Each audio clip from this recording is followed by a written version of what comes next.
प्रिय मित्रांनो, इटलीमध्ये सिस्टाईन चॅपलमध्ये जी कलाकृती आहे ती बघण्यासाठी लाखो आणि कोट्यवधी लोक जातात फक्त बघण्यासाठी. आणि इतकी सुंदर आणि अवर्णनीय अशी ही कलाकृती पाहून लोक अचंबित होतात. आणि माझ्या प्रिय बंधनो, अशा ह्या कलाकृतीवर कोणी जर एखादे आखाडे आणलेत तर त्याला शिक्षा होऊ शकते. म्हणजे जे परमेश्वराने ह्या जगामध्ये सुंदर असं बनवलेलं आहे त्याचा आपण कौतुक करून ते वाढवलं पाहिजे. आणि तशाच प्रकारे प्रत्येक माणसाला परमेश्वराने नीती धर्माद्वारे अधिकाधिक प्रसिद्ध बनवलेलं आहे आणि त्याच्यामध्ये सौंदर्य वाढवलेलं आहे.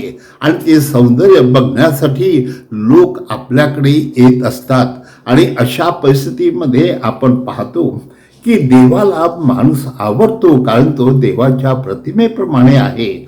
आणि त्याद्वारे तो जर परमेश्वराच्या इच्छेप्रमाणे वागला तर परमेश्वर त्याच्यावर आणखीन जीव ओतून प्रेम करतो आणि त्याची वाढ करतो. परंतु ह्या माणसाने अनेक अपराध केले आणि नुसतं वाईटच करत राहिला तर परमेश्वर त्याचं तारण करू शकत नाही. म्हणून अशा ह्या परिस्थितीमध्ये परमेश्वराने आपल्या सर्वांना जी सद्सद वेगबुद्धी दिलेली आहे, जे काही कलागुण दिलेले आहे, त्याचा विकास आपल्याला कसा करता येईल आणि त्याद्वारे स्वतःचं जीवन अधिकाधिक कसं चांगलं करता येईल ह्या दृष्टिकोनातून प्रयत्न करणे आवश्यक आहे. आणि म्हणून माझ्या प्रिय मित्रांनो, आज आपण लक्षात ठेवूया की परमेश्वराला नीती धर्माने वागणारा माणूस आवडतो. आणि विशेषतः येशू ख्रिस्त हा नव्या करारामध्ये आपल्याला आठवण करून देत आहे की तुम्ही सगळे नीतिमान असावे आणि तुमची नीती इतकी चांगली असावी की शास्त्री पुरुषापेक्षा तुमचं नीतिमत्व अधिक असावे. कारण ते केवळ लोकांना शिकवतात, त्यांचं देवाविषयीचं ज्ञान आहे, पण ते ज्ञान कृतीत उतरत नाही आणि ते लोकांवरती प्रेम करत नाही आणि लोकांना नीती शिकवत नाहीत. स्वतःचं उदाहरण नीतीचं देऊ शकत नाही.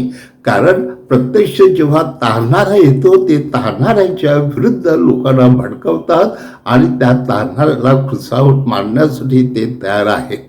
आणि अशा प्रकारे जेव्हा आपलं नीतिमत्व जेव्हा सुधारत नाही तेव्हा आपण दयेने क्षमेने प्रायश्चित्त करून त्या येशूकडे गेलो पाहिजे, त्याची क्षमा मिळवली पाहिजे. आणि माझी सद्सद वेगबुद्धी अधिक बळकट कर आणि मला खरं मनुष्यपण मिळण्यासाठी तुझ्या इच्छेनुसार वागण्यास मला शक्ती दे. कारण जेव्हा मनुष्य परमेश्वराच्या इच्छेप्रमाणे वागू लागतो तेव्हा त्याच्या हातून सत्कार्य होतात, तो आपोआप प्रेम करू लागतो आणि तो त्याच्या जिव्हाळ्याने सगळ्या माणसाला परमेश्वराच्या अधिक जवळ आणतो. म्हणून त्या परमेश्वराच्या इच्छेनुसार आपल्याला जगायचं असेल आणि सत्कृत्य करून नीतीने वागून प्रार्थनेद्वारे आपण जेव्हा देवाकडे जातो तेव्हा देव आपल्याला भरपूर देतो, भरभरून देतो. आणि म्हणून अशा प्रकारे आपलं सौंदर्य अधिकाधिक वाढतं आणि देव आपलं तारण करतो, हे विसरू नये.